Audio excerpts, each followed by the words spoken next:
Hello and welcome दोस्तों, स्वागत है आपका मेरे चैनल क्रिक आमिर पर। आईपीएल गवर्निंग काउंसिल ने शनिवार को इस साल होने वाली मेगा ऑक्शन के लिए प्लेयर्स रिटेंशन के लिए जारी नए नियम जारी करते हुए अब विदेशी खिलाड़ियों के भी पर कतर दिए हैं। हालिया सालों में यह देखने में आया था कि विदेशी खिलाड़ी चालाकी दिखाते हुए मिनी ऑक्शन में मांग आपूर्ति के असंतुलन को देखते हुए बहुत ही चालाकी से ऑक्शन सिस्टम का इस्तेमाल कर मोटी कमाई कर रहे थे। इसके तहत ये खिलाड़ी मेगा ऑक्शन में हिस्सा नहीं लेते थे, लेकिन हर साल होने वाली मिनी ऑक्शन में उपलब्ध जगह को देखते हुए नीलामी में हिस्सा लेते थे और इससे वह एक ही सीजन में मोटी कमाई कर लेते जाते थे। ऐसा इस साल मिचेल स्टार्क और इस बात को लेकर बाकी खिलाड़ियों में खासा रोष था, तो मीडिया ने इस बात को लेकर सवाल उठाए थे। बहरहाल अब नए नियमों के बाद विदेशी खिलाड़ियों की ज्यादा चालाकी नहीं चल पाएगी। अब गवर्निंग काउंसिल ने विदेशी खिलाड़ियों के सख्त नियम बना दिए हैं। चलिए बारी बारी से जान लीजिए। नए नियमों के अनुसार अब से किसी भी खिलाड़ी को मेगा ऑक्शन के लिए अनिवार्य रूप से रजिस्ट्रेशन कराना होगा। ऐसा करने में नाकाम रहने पर वह मिनी ऑक्शन में भी हिस्सा नहीं ले पाएगा,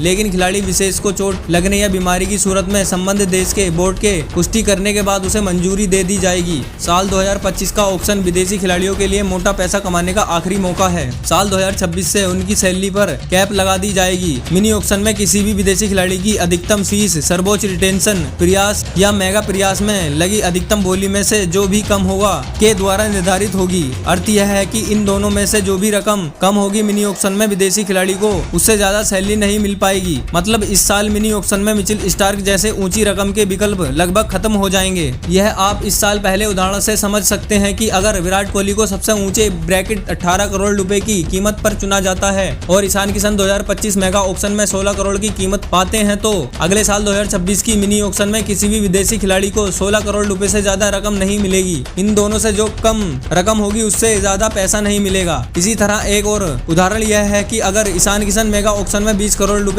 में बिकते हैं तो 2026 में होने वाली मिनी ऑक्शन में विदेशी खिलाड़ी की सैलरी 18 करोड़ रुपए से ज्यादा नहीं हो सकती। नए नियमों के अनुसार किसी भी विदेशी खिलाड़ी की बोली तब तक जारी रह सकती है जब तक कोई टीम उसे नहीं खरीद पाती। आखिरी कीमत फ्रेंचाइजी के पर्स से काटी जाएगी। हालांकि मिनी ऑक्शन में अगर बढ़ी हुई कीमत मिलती है तो यह रकम बीसीसीआई के खाते में चली जाएगी। इस रकम का इस्तेमाल खिलाड़ियों के कल्याण के लिए होगा। तो दोस्तों, कैसे लगे आपको ये नियम कमेंट बॉक्स में जरूर बताएं, और वीडियो अच्छी लगी हो तो वीडियो को लाइक कर दीजिए, चैनल को सब्सक्राइब कर दीजिए और बेल आइकन जरूर से दबा दीजिए। दोस्तों, मिलते हैं एक और नई वीडियो में। तब तक के लिए बाय एंड टेक केयर।